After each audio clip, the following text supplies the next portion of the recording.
Saludos cordiales, bienvenidos a Convergente TV, Televisión Global y su programa Geopolítica en Debate, un espacio de análisis de los problemas del orden internacional. Esta noche con el tema Líbano. ¿Se reedita la catástrofe de Gaza? And our American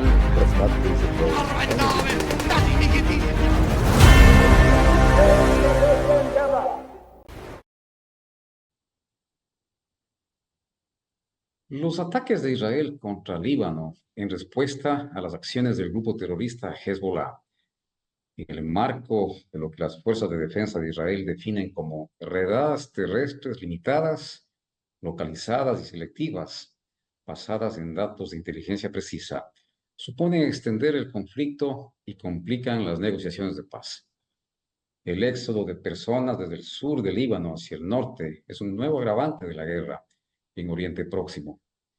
El ataque de Irán contra Israel con misiles balísticos este día martes 1 de octubre abrió otra fase del conflicto en Oriente Próximo que amenaza con extenderse. Para analizar este complejo tema se encuentra con nosotros el señor coronel en servicio pasivo Roberto Chambrito. Él es licenciado en Ciencias Aeronáuticas Militares por la ESPE, es licenciado en Antropología Cultural por la Universidad Politécnica Salesiana y magíster en Sociología Política por la Flaxo y un gran amigo de Convergente TV. Damos la más cordial bienvenida a Roberto Marchán. Muchas gracias, Tim, por la invitación. Nuevamente aquí a las órdenes para poder conversar sobre este tema que yo creo que es muy álgido, muy importante, que lastimosamente la gente, sobre todo de nuestro lado del mundo, no lo está tomando muy en cuenta, probablemente por nuestras propias vicisitudes y problemas internos que tenemos, pero que tiene un alcance global y que puede llevarnos a una situación muy, muy crítica en un futuro próximo o un futuro mediano. Gracias, Roberto. Para entrar en materia, ¿cómo consideras tú que ha evolucionado la relación entre Israel y Hezbollah, recordando que el último conflicto serio que tuvieron Israel, la Fuerza de Defensa de Israel y Hezbollah, ocurrió en el año 2006? Tú recuerdas, en definitiva, cómo han cambiado las tácticas y capacidades militares en ambos bandos y cómo la dinámica regional ha influido en este conflicto. ¿Cómo ves tú? Gracias, Tim. Yo pienso que no es posible mirarlo a un conflicto de estas características sin poder ver el marco general en el que estamos involucrados. Estamos en un mundo, como yo he dicho muchas veces, que está cambiando, está dando pasos desde un mundo unipolar que hemos vivido alrededor de 30 años desde la caída de la Unión Soviética y el fin del mundo bipolar que se construyó después de la Segunda Guerra Mundial. Estamos cambiando a un mundo multipolar, es decir, a un mundo donde ya no hay un solo hegemón, un solo gran hegemón, Estados Unidos, un policía del mundo que de alguna manera influía y ponía sus condiciones en todas partes del mundo, sino que están apareciendo nuevas fuerzas emergentes y nuevos países emergentes que están buscando su espacio en esta realidad mundial. Me refiero específicamente a China y Rusia como las más importantes, y en un segundo término también podemos hablar de la India y otras potencias. Bajo esta configuración, esta idea general de que estamos en un mundo en transición, nos vienen los problemas que se están dando actualmente del conflicto en Ucrania, del que hemos hablado en algunos momentos, y ahora también este conflicto en Medio Oriente que como tú bien sabes, es un conflicto que viene de larga data, prácticamente desde la creación del Estado de Israel en 1949, que se realizó a costa de la gente que vivía en la Palestina de ese entonces, que son los que ahora se conocen como el pueblo palestino, básicamente un pueblo árabe.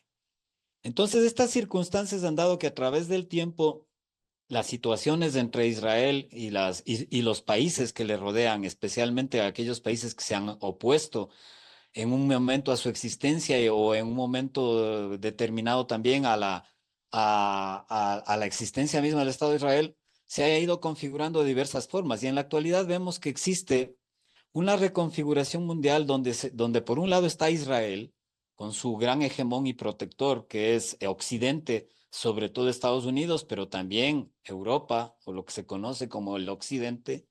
Y por el otro lado está lo que se están alineando las fuerzas emergentes regionales como es Irán, que es un país muy grande, un país persa, no árabe, como tú sabes, de alrededor de 80 millones de habitantes, y que tiene lo que se conoce como el eje de la resistencia que rodea a Israel. ¿Cuál es este eje de la resistencia? Está compuesto básicamente por tres grupos. El grupo Hamas, que es el grupo que dominaba en la Franja de Gaza y sigue dominando, porque a pesar de haber pasado ya un año de prácticamente un exterminio, yo sí le llamo un genocidio del pueblo palestino por parte de Israel, no ha logrado sus objetivos operacionales ni sus objetivos estratégicos, es decir, destruir a Hamas. En el norte está Hezbollah. Hezbollah es otro grupo de carácter chií. Hamas es un grupo sunita y aquí también habría que hablar un poco acerca de la división del Islam entre el sunismo y el chiismo, que podríamos hablar en algún momento. Y al norte está, como te decía, Hezbollah que en un momento que nació en el año 82, cuando hubo la primera invasión israelí al Líbano, porque no es la primera vez que Israel se enfrenta al Líbano o se trata de extender hacia el Líbano, es ya por lo menos la tercera o cuarta vez, la última fue en el 2006. Pero en el 82, cuando fue la mayor incursión israelita hasta el Líbano, que llegó prácticamente a las puertas de Beirut, en esa época un Líbano dividido sobre todo en una parte musulmana chiita y otra parte católica maronita, donde los católicos maronitas fueron parte o milicias que apoyaron al ejército de Israel en esta incursión que llegaron prácticamente a las puertas de Beirut. Es un país muy complejo, pero durante estos años, desde el 82 hasta estas fechas, el mundo ha cambiado y Beirut, y como es, y Líbano también se ha modificado. Y la realidad es que ahora el Líbano prácticamente es chiita, musulmán chiita, y que Hezbollah no es solamente un grupo armado que se ha opuesto a Israel, sino que es prácticamente un estado dentro del estado de Líbano. Es decir, es un estado, tiene un componente político, un componente social y un componente militar. Entonces, prácticamente el Hezbollah es un componente más del Estado libanés que hoy por hoy tiene unas circunstancias complejas, porque, por ejemplo, a partir de los acuerdos que dieron fin a la invasión del 86, se llegaron a acuerdos y a la guerra civil que se dio también en el Líbano. Prácticamente se llegó al acuerdo de que el presidente del gobierno sea un católico maronita, el primer ministro sea un sunita, musulmán sunita, y el canciller sea también sea un chiita. Entonces es un gobierno complejo y con una integración bastante compleja, pero que hoy, visto desde esta perspectiva, se lo ve mucho más integrado alrededor de Hezbollah. Ese es el segundo eje de la resistencia. El tercer eje de la resistencia está al sur, que eso es Yemen, con los hutíes, que también forman parte de este eje de la resistencia, como lo llama Irán. Entonces, es un problema complejo que no solamente se lo puede ver como las circunstancias actuales, creo yo, sino que hay que tratar de entenderlo en función de la dinámica geopolítica mundial que está ocurriendo y tratando de entender la emergencia de estos nuevos poderes mundiales y también la reubicación de los poderes regionales, donde el interés de Israel también juega y el interés de Estados Unidos no solamente por lograr la paz, porque eso ya se hubiese logrado, sino también por extender o reconfigurar la realidad geopolítica de Oriente Medio. Hezbollah fue fundado en los años 80, te decía, con el apoyo de Irán y de Siria, con el objetivo de resistir precisamente la ocupación de los judíos en el sur del Líbano. Luego, este grupo que yo catalogo de terrorista, bueno, y el mundo también lo hace, es consecuencia de las políticas de Israel. Me explico. Hezbollah supone el corolario del manejo del asunto palestino en los términos muy particulares que lo hace Israel desde 1948.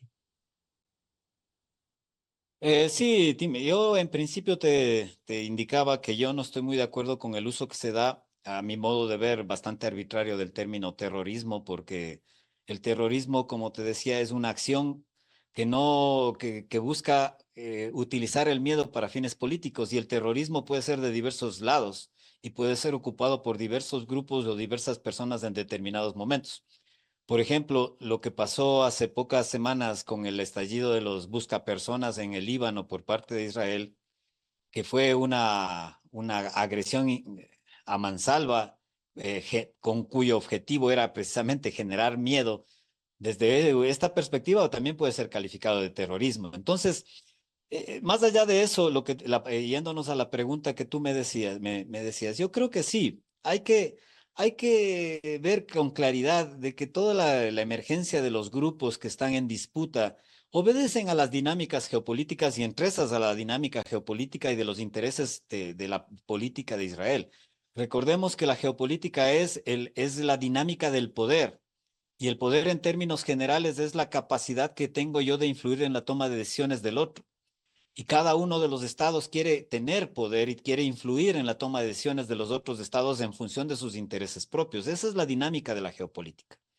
Recordemos que, por ejemplo, si bien tú me hablabas de Hezbollah, pero hablemos un poco de Hamas, Hamas fue una creación de Israel cuyo objetivo era romperle a Al-Fatah, que era en ese tiempo, o la Organización de Liberación de Palestina, que desde los años 60, 70, 80, era el grupo palestino que se oponía a Israel y que buscaba la reivindicación de los intereses palestinos. Y Israel buscó crear a Hamas y con una perspectiva religiosa, porque recordemos que Al-Fatah y la Organización de Liberación de Palestina no era religiosa, era política, no, es más, era atea. Estaba compuesta incluso por grupos comunistas, socialistas y de esas características.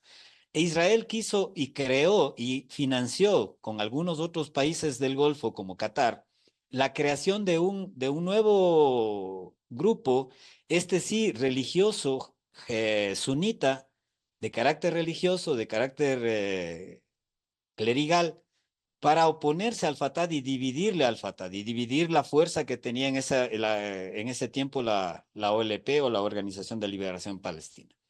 Entonces, jamás, por ejemplo, vista esa perspectiva, es prácticamente una creación geopolítica de Israel.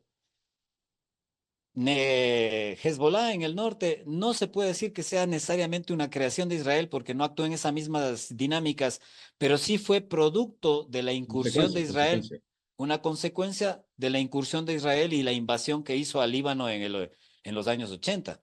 Entonces, desde esa perspectiva, yo estaría de acuerdo con lo que tú me decías. Es de hecho la creación de estos grupos y el aparecimiento de estos grupos en mucho ámbito tienen sentido en función de las acciones del Estado de Israel a través del tiempo. Muy de acuerdo. Y buscando cierta relación respecto de Hamas, en tanto creación de Israel para sus propios fines internos en la política de la antigua OLP. Algo análogo le pasó a Estados Unidos con Al Qaeda en Afganistán, creada por ellos para enfrentar una problemática con los soviéticos, que al final, bueno, no quisiera entrar en ese detalle, pero al final fue en contra de ellos mismos. Una consideración adicional que me parece importante que se precise. Hezbollah es una fuerza política dominante en el Líbano y cualquier escalada con Israel tiene implicancias internas gravísimas y eso hay que analizar. ¿Cómo ves las consecuencias políticas y sociales en este país?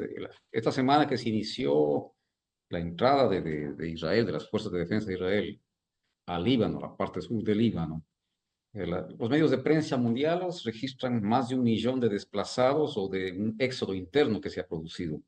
Eh, Además de estas consecuencias políticas y sociales, Líbano se configura como un país fallido. ¿Cuál es tu lectura en general de lo que está pasando en el Líbano? De hecho, como te decía, Líbano es un país muy complejo y en una condición muy precaria, económica, política, social, cultural, probablemente. Aunque es un país también muy interesante y en alguna época fue llamado Beirut, por ejemplo, la perla de Oriente Medio. Era un país boyante y muy progresista tal vez. ¿Qué es lo que le va a pasar? Probablemente se va a radicalizar las cosas, probablemente si es que se continúa con el desarrollo de los eventos que se están dando en Oriente Medio. Lo más probable que pase con Líbano es algo como lo que ya habíamos podido ver en lo que pasó con Siria, por ejemplo. Recordemos que Siria también lleva ya varios años en una guerra interna que también fue buscada y, eh, bueno, digámosle, buscada por varios actores externos a la dinámica propia de Siria, con la idea o con la supuesta idea de quitar a un supuesto sangriento dictador que al estilo de Saddam Hussein se buscaba hacer en Siria, pero lastimosamente para esos intereses eso no se ha dado. Pero el pueblo sirio y Siria en sí misma se ha visto prácticamente destruida y se mantiene en pie básicamente por el apoyo de las fuerzas a las que se alineó, que sobre todo es Rusia y China, que lograron que Siria no sea balcanizada. Porque los objetivos finales que vemos aquí, y si vemos un poco y vamos hacia atrás a los intereses de Israel, tendremos que irnos también a pensar qué era lo que decía, por ejemplo, David Ben Gurión, que es el padre del Estado Nuevo de Israel, del Estado actual de Israel cuando hablaba del Gran Israel, de la creación y la expansión del Estado territorial de Israel. Nunca debemos olvidarnos de que Israel es un Estado muy pequeño, 22.000 kilómetros cuadrados. Comparémosle con la provincia del Guayas, la provincia del Guayas nuestra es de 15.000 kilómetros cuadrados. Es decir, el Estado de Israel es un poco más grande que la provincia del Guayas, tal vez un poco como la provincia del Guayas y una parte de la provincia de Manabí. Ese es el Estado de Israel, donde se ocupan alrededor de 10 millones de personas. Entonces, bajo esas circunstancias, desde hace mucho tiempo, la geopolítica, sobre todo la geopolítica extremista, desde el sionismo israelí, ha sido la expansión del Estado de Israel. Y cuando se les escucha a los teóricos que han hablado de esto, nos habla de la ocupación completa del Líbano hacia el norte, de la península del Sinaí hacia el oeste, y parte de Siria, incluso, y por qué no llegar incluso hasta Irak. Entonces, visto desde esa perspectiva, lo que podríamos pensar es que ahora los intereses geopolíticos de Israel, y también habría que ver de los intereses geopolíticos de las élites que gobiernan Israel en este momento, hablo de Netanyahu y su grupo que está dominado por conservadores extremistas. El gobierno actual de Netanyahu es una coalición extremista de derecha que está en el gobierno y que ha sido muy resistida internamente antes de la incursión hace un año de Hamas. De hecho, Israel estaba en un conflicto interno muy grande por la resistencia de la gente respecto a su propio gobierno. Logró de alguna manera canalizar eso en función de ahora enfrentarse a sus amenazas externas. Ahí es cuando uno se pone a pensar hasta qué punto fue consentida la incursión de Hamas en octubre del año pasado, cuando por otro lado vemos que las capacidades que tiene el Estado de Israel con sus servicios secretos, hablo del Mossad, para hacer el golpe, por ejemplo, que han hecho en el Líbano con los Vipers y con los walkie-talkies, para hacer las incursiones y eliminar a personeros de Hamas, en Teherán, a la misma a Hassan Nasrallah, el líder de Hezbollah, hace una semana en Beirut. Entonces ahí es cuando uno empieza a pensar y analizar de que cuáles son los verdaderos intereses que subyacen sobre lo que está pasando ahora. Y lo que a mí, esto es mi criterio personal, yo creo que lo que está tratando de hacer el gobierno de Netanyahu es una reconfiguración de toda la geopolítica de Oriente Medio, tratando de expandir las capacidades del Estado de Israel lo que más pueda, tratando de territorialmente incluso de llegar a ciertos niveles de expansión y también cambiando la dinámica de los otros estados del Golfo, que también habría que hablar de las dinámicas de cada uno de estos estados para que sean más proclives a colaborar con Israel, que también es el mismo interés de Estados Unidos. Porque Estados Unidos nunca va a dejar solo a Israel por dos cosas principales. Primero, por el lobby judío, que es muy fuerte en Estados Unidos. Y segundo, porque para sus intereses geopolíticos en Oriente Medio, perder a Israel o perder la capacidad de Israel es algo que Estados Unidos no puede darse el lujo de hacerlo, más aún en estas consideraciones de cambios geopolíticos mundiales que te hablaba al inicio. Entonces, terminando con esto, bajo esa perspectiva, yo creo que hoy por hoy, no sé si esa fue la intención original, pero hoy por hoy lo que estamos viendo es que Israel y Estados Unidos atrás van a tratar de cambiar la configuración geopolítica de Oriente Medio. ¿Hasta dónde van a llegar? Eso es lo que todavía no podemos prever.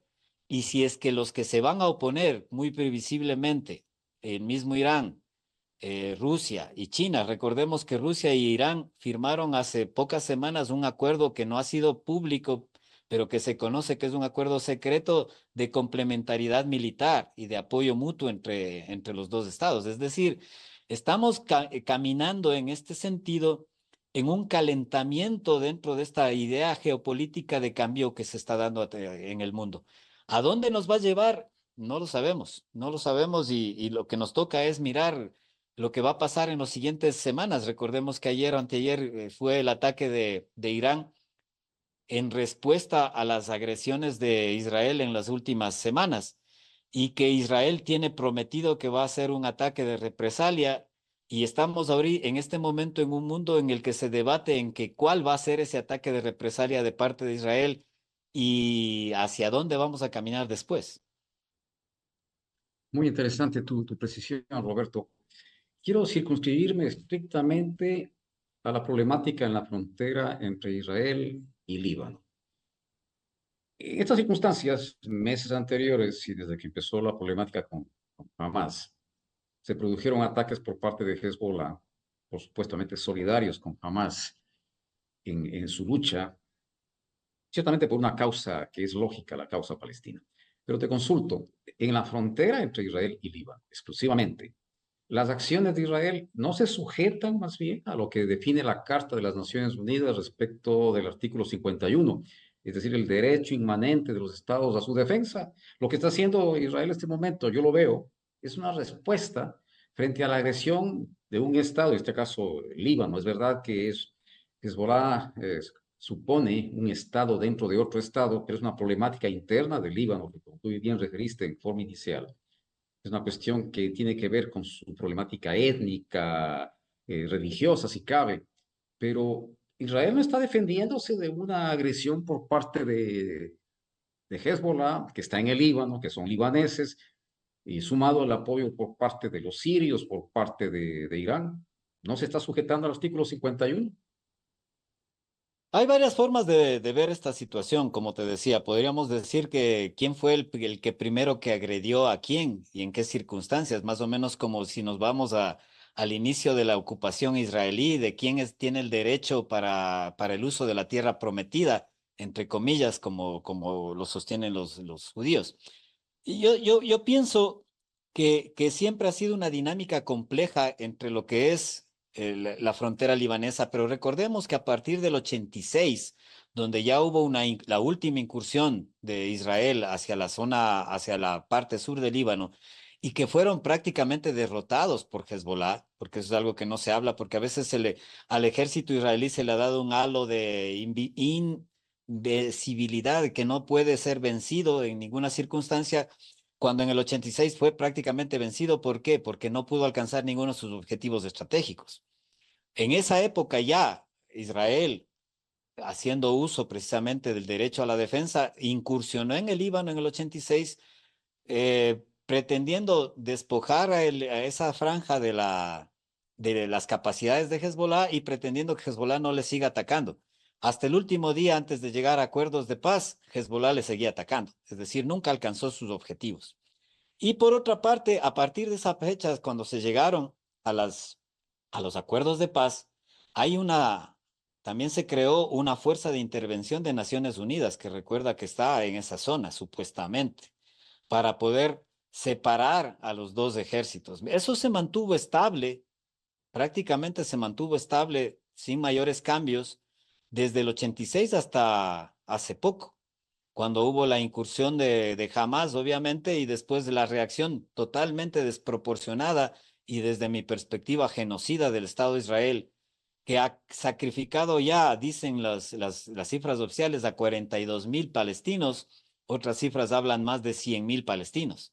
Bajo esas circunstancias, obviamente que empezó a haber nuevos ataques de Hamas, de lanzamientos de cohetes, y que básicamente han sido limitados en sus capacidades por lo que se conoce como el Iron Dome o el domo de hierro de Israel, que también, si analizamos un poco lo que pasó ayer, ya se ve seriamente comprometido, porque todos sabemos que la mejor forma de traspasar una defensa es la saturación de esa defensa. Entonces, desde esa perspectiva, si bien lo que tú dices es cierto y fue lo que ocurrió en el 86, cuando el Consejo de Seguridad aprobó la invasión del Líbano del 86 por parte del ejército de Israel, pero las circunstancias actuales yo creo que son diferentes. El nuevo accionar de Hezbollah se basa sobre todo en la respuesta desproporcionada de Israel hacia destruir Gaza. Y aquí hay que pensar un poco más, tal vez yendo un poco más allá de tu pregunta. ¿Va a poder Israel alcanzar sus objetivos estratégicos con la incursión que está haciendo, las pequeñas incursiones, porque no ha hecho una incursión total hacia el Líbano? Yo creo que muy difícilmente. No va a poder hacer lo que hizo en Gaza, porque Gaza no tiene profundidad estratégica. Gaza está rodeado por Israel y al otro lado está el océano. A un lado está Egipto, que tiene cerrado el paso de Rafah, pero nada más. Es decir, los gazatíes no tienen de dónde ser abastecidos y no tienen a dónde ir. En cambio, el Líbano sí tiene, porque atrás está Siria, está Irak, está la misma Irán. Es decir, las circunstancias de tratar de hacer lo mismo que quiso, que haya hecho, barrer prácticamente la franja de Gaza a Israel, yo creo que difícilmente lo va a poder hacer. Y lo que sí va a tener es graves pérdidas. La pregunta que yo me hago es, ¿hasta qué punto la sociedad israelí está enfocada en estos momentos actuales para aceptar esa cantidad de pérdidas que va a significar un enfrentamiento ya directo con la misma Hezbollah, que es mucho más potente y fuerte de que el pasado, y con el eje de la resistencia que está detrás de Irán? Entonces, bajo esas circunstancias, yo creo que lo que está haciendo Israel en este momento es muy peligroso, absolutamente peligroso, y como te decía al principio, la escalada cada vez se va a ir viendo más grande y hacia dónde vamos a llegar es algo que todavía no lo podemos definir. Y ojalá que no sea catastrófico para todo el planeta, porque tiene el potencial de ser catastrófico, porque recordemos que Israel es una potencia nuclear. Nunca lo ha aceptado, pero se estima que al menos tiene 80 ojivas nucleares operacionales. Yo estaba recordando justo hace poco, hace alrededor de 15 años, el mismo presidente Carter, Jimmy Carter, que todavía está vivo, afirmó que Israel tenía más de 200 ojivas nucleares. Y yo creo que ahora tiene un liderazgo tan salido de sus cabales que no estarán, no son lejanos a poder pensar en que pueden utilizar esas ojivas nucleares para obtener sus objetivos estratégicos. Entonces, la situación se vuelve muy, muy compleja. Por el otro lado, Irán también es una potencia que está cerca de tener ojivas nucleares. Ayer salió un documento creo que es en el New York Times, un artículo que hablaba de que de que Irán puede tener o ya ojivas nucleares operacionales en un plazo no mayor de 6 meses desde este momento. Entonces, ya nos estamos viendo ahí enfrentados dos potencias nucleares totalmente enemistadas que no, y con dos, y tras de ellas las otras potencias que se están disputando a nivel geopolítico mundial, una reconfiguración del panorama mundial. Entonces, la situación es muy, muy, muy peligrosa, creo yo. No, definitivamente. Hablando de Hezbollah, el principal patrocinador, si cabe el término, sigue siendo Irán, definitivamente. Y quiero referirme es a los recursos financieros que recaba Hezbollah para sus actividades, terroristas o no, al margen de la forma en que tú lo ves. Pero se estima que Irán le asisten con 700 y 1.000 millones de dólares anuales. Hezbollah tiene actividades con el crimen organizado transnacional, incluido Sudamérica. Y este tipo de cosas, Roberto, configuran a Hezbollah como un ente no estatal, el más armado del mundo, se dice. Entonces, ¿cuál es tu criterio? Sí, esta entidad, este monstruo que es Hezbollah, que tiene vinculaciones con el narcotráfico de Sudamérica, cuya actividad económica supone lavado de dinero, contrabando de armas, falsificación, utilizan ese sistema financiero Hawala que increíblemente no pone restricciones a su actividad financiera. Y por supuesto, con el apoyo de Irán que te decía, ¿no desdibuja esto la posición de Hezbollah en el mundo y lo cataloga efectivamente, como te decía en forma inicial, como un grupo terrorista, porque está utilizando dineros de los problemas que nosotros tenemos en el Ecuador actualmente? ¿Cuál es tu criterio? Muy interesante lo que tú me dices porque me trae a la mente el asunto Irán-Contras, por ejemplo.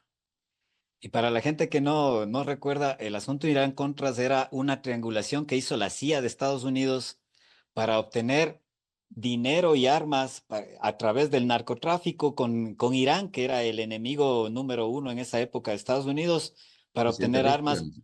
el presidente Reagan para obtener armas para la guerrilla que se oponía en Nicaragua, sobre todo, y en El Salvador.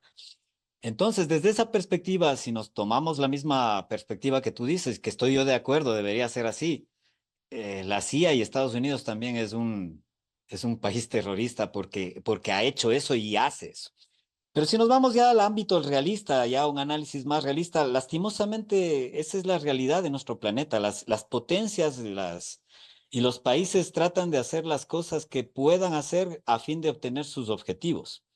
Y muchas veces esas circunstancias van más allá incluso de sus propios parámetros éticos, o que en teoría lo dicen. Estados Unidos es el claro ejemplo. O sea, Estados Unidos es el país de la libertad, el país de la democracia, el país del Estado de Derecho, etcétera, etcétera, etcétera. Ese es el discurso. Sin embargo, por abajo no tiene ninguna eh, impedimento moral para hacer cualquier cosa que necesite hacer para obtener sus objetivos estratégicos. Esa es la realidad mundial. Entonces, bajo esa perspectiva, yo lo que diría es que sí, es complejo el tema. ¿De dónde vienen los recursos?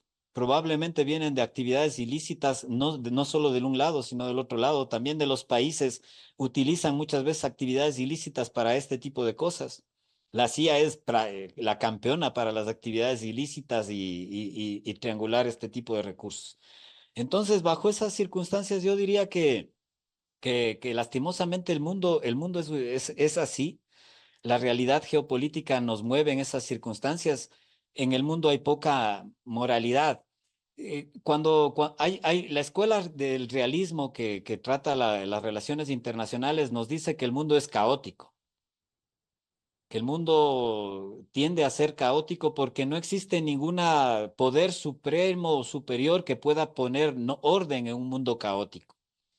Y en ese mundo caótico los actores se mueven en función de sus intereses y no se mueven en función de sus parámetros éticos o sus principios, al menos los principios que exponen. Y a veces hay cosas que son terribles. Por ejemplo, no sé si tú conoces, por ejemplo, Israel. Israel le atacó a la cabeza de Hezbollah, a Hassan Nasrallah, que era la cabeza visible de Hezbollah, y lo mató conjuntamente con un grupo de seguidores y de personal también de Hezbollah. Ahora bien, lo hizo no haciendo una actividad quirúrgica, lo hizo simplemente yendo y destruyendo 4 o 5 edificios llenos de gente, porque sabían que debajo de esos edificios estaban los búnkers subterráneos para, eh, para proteger a estas personas. Entonces, la pregunta que nos hacemos es, ¿desde qué perspectiva moral eso puede ser aceptable? Se supone que los países, se supone dentro del concierto mundial, que los países no hacen lo que hacen los grupos, sino porque utilizar el terror para obtener sus fines, sino que los países tienen que hacer diferentes. O sea, lo que le diferencia a los estados es que no actúan desde esa perspectiva, pero lastimosamente hay estados que se les quita esa obligación. Uno de esos es el Estado de Israel. Hay lo que se conoce como la doctrina Daía, Daía con H, D-A-H-I-Y-A, que tiene su nombre en función de un sitio palestino que en la guerra, en un sitio en la guerra del Líbano del 2006, que asimismo fue destruido por Israel.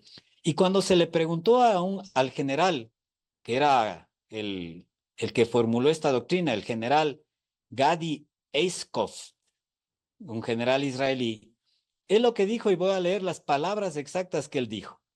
Lo que ocurrió en el barrio Daía de Beirut en el 2006 ocurrirá en todas las aldeas que se utilizan como base para disparar contra Israel.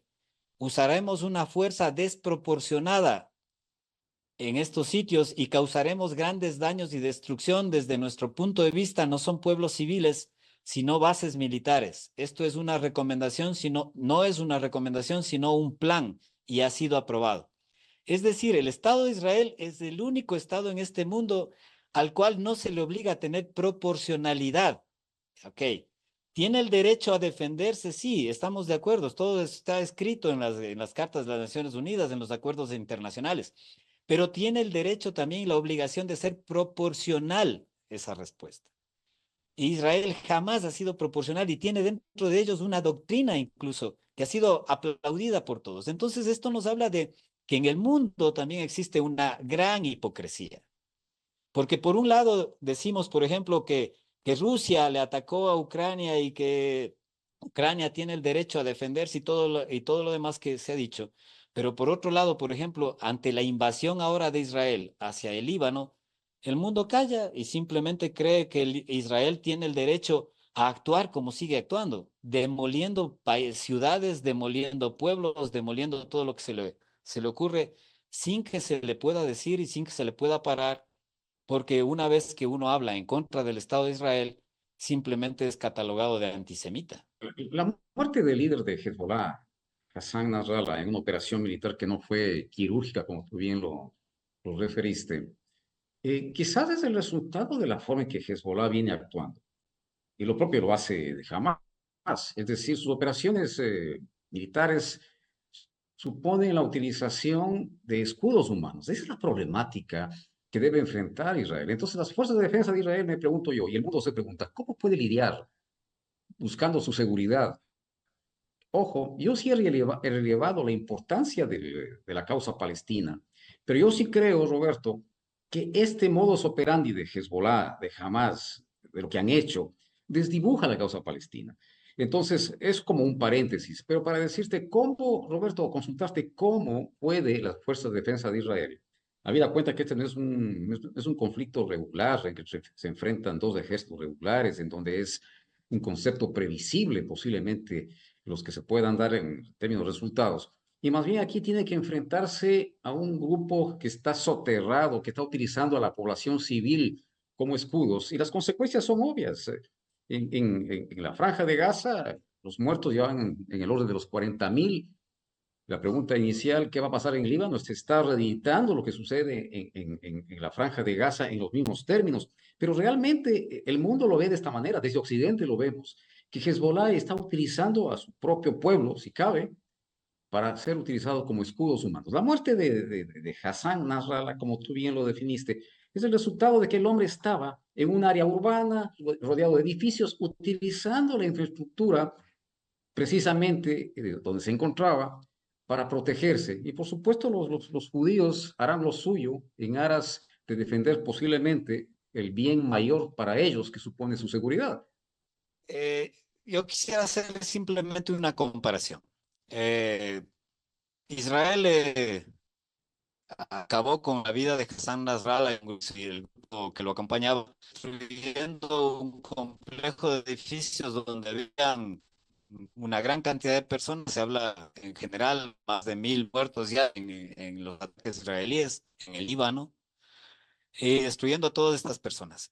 Irán, en su defecto, atacó a Israel hace 2 días y atacó exclusivamente la sede del Mossad, que también está en medio de la ciudad, y bases aéreas, sin causar bajas civiles.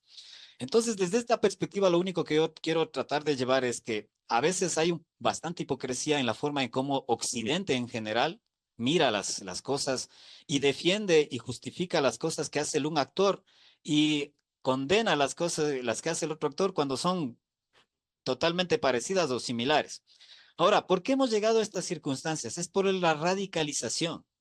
Y la única forma de que Israel pueda tener paz, que debería ser el objetivo fundamental del Estado de Israel, obtener paz y concordia con sus vecinos, es la negociación. Pero Israel progresivamente a través de todos estos años se ha opuesto a tener una negociación efectiva y a aceptar las mismas órdenes que le ha dado tanto las Naciones Unidas como el Consejo de Seguridad.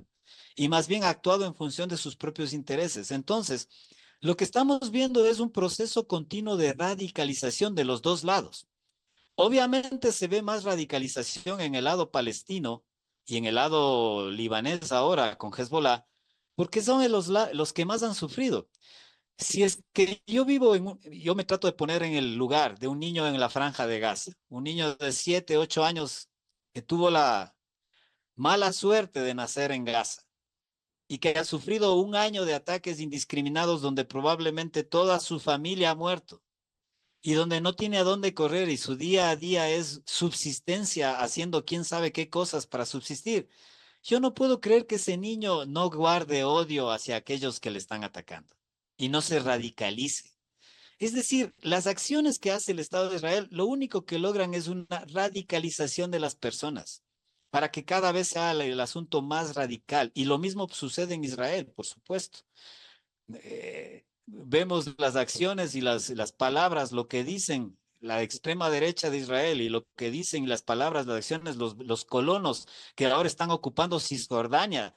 Recordemos que Cisjordania, el mandato de Naciones Unidas era una zona palestina y hay más del 40% de Cisjordania que está ocupada por colonos israelíes que creen que esa es su tierra, porque desde su perspectiva mesiánica, ellos creen que toda esa zona, toda esa tierra es la tierra prometida. Entonces, ¿quién se va a oponer a los designios de Dios? Nadie se puede oponer a los designios de Dios. Entonces, mezclamos ahí ya no solo la política, la geopolítica, mezclamos también la religión y eso lleva a la radicalización. La única forma de que el Estado de Israel logre obtener paz es negociando. Y la negociación es obtener cosas y ceder cosas. Pero lastimosamente el liderazgo actual de Israel lo único que está haciendo es llevándole a la perdición. Y mucho me temo que si es que llegamos a una circunstancia así, le está llevando a la propia destrucción del Estado de Israel. Porque el mundo se está dando cuenta de lo que es el Estado de Israel actualmente. Incluso los más afanosos defensores de Israel ahora hablan del genocidio que se está haciendo con el pueblo palestino. Hasta los más recalcitrantes defensores. Una gran cantidad de la población de israelí, que no llegaba a los 10 millones, está saliendo de Israel. Se está hundiendo uno de los componentes fundamentales del Producto Interno Bruto de Israel, que es el turismo. Se ha hundido. Se está hundiendo la agricultura. Tienen una gran cantidad de personas desplazadas. No pueden sostener un ejército a largo plazo. No tienen profundidad estratégica, tienen un ejército de 150,000 personas con las levas que ya han hecho de reclutamiento, es llegado a 350,000 personas, ya llevan un año combatiendo, no van a poder aguantar más. O sea, esta dinámica terrible de los gobernantes de Israel le están llevando incluso a la propia destrucción del Estado de Israel, convirtiéndolo en un Estado que va a ser en un momento inviable. Entonces, la única forma, pero lastimosamente es lo que está cada vez más lejos, es la negociación. Una negociación que debía haber sido llevada ya hasta uno de los grandes defensores del Estado de Israel, que en algún momento se le llamó genocida, como Yitzhak Rabin.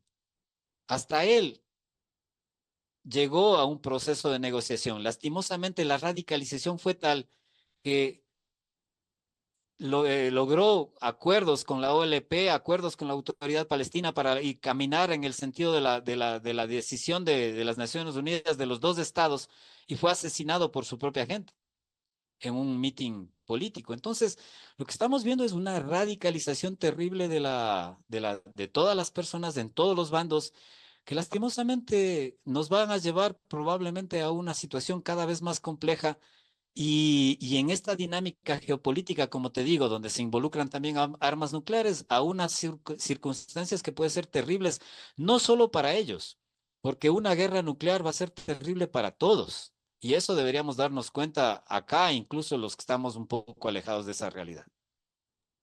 Perfecto, Roberto. Y el tiempo se nos está viniendo encima por un tema tan interesante y complejo. Y para ir ya cerrando, mira, Hezbollah, como te decía hace un momento, es considerado como una entidad no estatal, quizás la más armada del mundo. Tiene el apoyo de los persas, Irán, tiene el control del territorio y estructura militar autónoma en cuanto a Líbano. La experiencia de la guerra del 2006 ciertamente le da réditos. Eh, Tiene un interesante arsenal, se habla de cientos de miles de misiles de mediano y corto alcance. Experiencia en combate y entrenamiento, porque paradójicamente un país destruido como es el Líbano, Hezbollah ha participado en los conflictos de Siria, mete las narices en muchos conflictos regionales.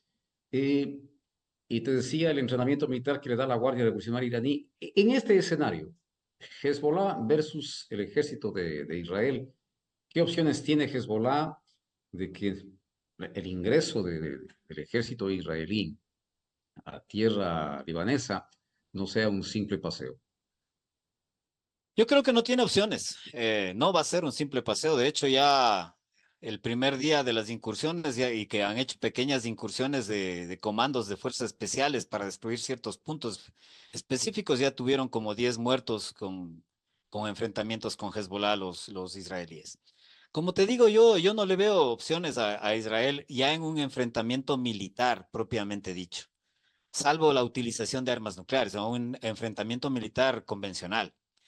No porque no tenga capacidades, de hecho tiene muchas capacidades, más capacidades que la misma Irán, pero lastimosamente, primero, no tiene profundidad estratégica, segundo, no tiene una población lo suficientemente cohesionada actualmente como para actuar en eso y a largo plazo. Es decir, Israel puede hacer acciones a corto plazo, acciones fulminantes, rápidas, a corto plazo, está en capacidad de hacer eso, pero el eje de la resistencia a Irán le están llevando a una situación de largo plazo, a una guerra de desgaste, más o menos como la que está ocurriendo entre Rusia y Ucrania. Y en una guerra de desgaste, Israel no, desde mi punto de vista, no tiene ninguna opción para poder prevalecer finalmente. Y tarde o temprano se va a ver obligado a firmar por la paz, porque tú sabes que toda guerra finalmente se gana cuando el oponente pierde el espíritu de lucha, pierde la voluntad de lucha. Entonces, la pregunta que yo me hago es, yo conozco Israel, he estado algunas veces en Israel, es un pueblo hermoso, sitios espectaculares, etcétera, etcétera. Pero asimismo su población es una población muy occidentalizada, que, que está más interesada en el desarrollo individual y el desarrollo personal que aquella población de los años 40, años 50, años 60, que veía su supervivencia como una opción de vida y que estaba dispuesta al sacrificio por alcanzar esa supervivencia que fue cuando se dieron las guerras árabes israelíes en el pasado. Hoy por hoy yo le veo que es una población que no tiene esa intencionalidad. Y eso se revela también en la cantidad de gente que ha salido de Israel en este último año. Porque poco a poco la gente también se está cansando y está perdiendo la fe en sus gobernantes y en sus propias capacidades. Porque antes de alguna manera la gente de Israel se sentía invulnerable a los ataques externos. Y cada vez más se van a ver menos invulnerables. Más aún si es que estalla y se generaliza el conflicto porque va a tener ataques de todas partes y sus defensas, como ya se probó anteayer que hubo el ataque iraní, son susceptibles de ser saturadas. Y poco a poco también hay que considerar otra cosa, el costo. Como te decía hace poco, la economía israelí está casi yéndose a la quiebra. Hace 2 días como es calificadora de inversiones, Moody's le bajó la deuda nuevamente. Ya está al borde de bono basura la calificación de deuda de Israel. Es decir, ya nadie invierte en Israel. Entonces, ¿hasta cuándo va a poder sostener esa acción? Como te digo, desde mi punto de vista, Israel está capacitada para realizar acciones rápidas, contundentes, pero no para enfrentarse a un conflicto de largo plazo. Perfecto, Roberto. Y para ya concluir, el tiempo te decía nos quedó corto. La intervención de Irán atizando la guerra, tanto en Hezbollah como en el pueblo de Yemen, los hutíes, ¿en qué medida esta condición genera una problemática, una tensión geopolítica regional? Y con eso concluimos, Roberto. Como te digo, la tensión y la situación geopolítica es de lado y lado. O sea, Irán lo que hizo es, así como en abril pasado, ¿te acuerdas? Israel ha ido haciendo acciones y acciones progresivas. Para acordarme de una de las pocas, el ataque a la embajada, al consulado iraní en Damasco, Siria, que fue alrededor del mes de marzo, si no me equivoco. El asesinato del líder negociador de Hamas en Teherán, en la capital de Irán, cuando participaba en la asunción del nuevo presidente de Irán. Ahora el asesinato de Hassan Nasrallah, donde también murió un alto general de división de la Guardia Revolucionaria iraní, han sido acciones que ha ido desarrollando el ejército Israel con el objetivo, desde mi punto de vista, de involucrarle más al conflicto a Irán. Más bien yo creo que Irán ha tratado de mantenerse lo más sensato posible. En abril pasado, recuerda que ya hubo una represalia de Israel con drones y con cohetería, pero que prácticamente fue una represalia anunciada y hasta pactada con Estados Unidos después del ataque al consulado de Irán en Damasco. Entonces ya fue pactada, es decir, ya respondió de alguna manera, pero se contuvo. Ahora también trató de contenerse, pero ya no podía contenerse más ante el ataque y el crimen que se dio en el Líbano. Y lo que hizo también fue anunciar su ataque. También le comunicó a través de Hungría, de los diplomáticos húngaros, les comunicó tanto a Israel como a Estados Unidos y a Rusia de que iba a realizar ese ataque. Probablemente a Rusia ya lo sabía antes. Entonces, yo desde esta perspectiva lo que creo es que más bien Irán trata de evitar porque no le conviene, porque también habría que mirar su dinámica interna. A veces a Irán le vemos como el país de los ayatolas, donde todo mundo anda de negro y las mujeres no se les ve más que los ojos. Y no es así. Yo tuve la oportunidad de estar en Irán en alguna época y me sorprendí porque yo tenía esa misma imagen de Irán. Y me sorprendí de que era un país totalmente abierto como cualquier país del mundo y donde había mujeres que unas usaban velo, otras no usaban velo y se veía una libertad y muy bonito, un país muy diverso y bonito. Entonces, también tiene sus propias dinámicas internas, Irán. Recordemos que Irán está, si bien es mayoritariamente persa, pero también tiene una gran minoría árabe. Esta gran minoría árabe, cómo se alinea también a los otros intereses geopolíticos del mismo Oriente Medio. Estoy hablando de Arabia Saudita, las monarquías del Golfo, etcétera, etcétera. O sea, Irán no es que es un país totalmente homogéneo, es un país que tiene sus cuestiones internas. De hecho, el último presidente que fue electo se considera que es un presidente de carácter moderado, es un médico cardiólogo.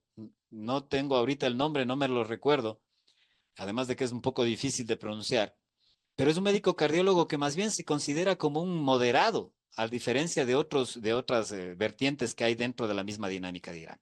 Entonces, para entender toda la geopolítica, no solamente debemos mirar a los estados como un todo o como una cosa específica, sino que también debemos mirar a los estados con sus propias dinámicas internas. Como te digo, Irán tiene su dinámica interna, así como Israel también tiene su dinámica interna, de la cual habíamos hablado hace un rato, que sobre todo estaba llevando a una disolución de respecto del pueblo con su gobierno antes de la incursión de Hamas en octubre del año pasado. Entonces, bajo esa perspectiva, yo creo que, como vuelvo y te repito, estamos enfrentando días difíciles en el mundo que lastimosamente acá en nuestros países no se visualizan como tal, los vemos muy lejanos, pero que sin lugar a dudas, si es que se escalan y si es que llegan a los niveles que pueden llegar, todos, absolutamente todos los seres humanos vamos a pagar las consecuencias.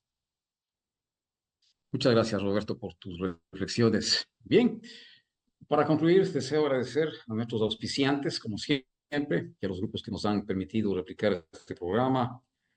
A ellos mil gracias una vez más por permitirnos ingresar en sus hogares. A ti, Roberto, mil gracias por compartir con nosotros tu erudición en estos temas de tanta complejidad y que demandan mucho más tiempo. Muchas A gracias, ustedes, Timmy. televidentes, mil gracias. Hasta la próxima semana. Un abrazo, Roberto. Muchas gracias, gracias por tu generosidad. And we are American. Das Land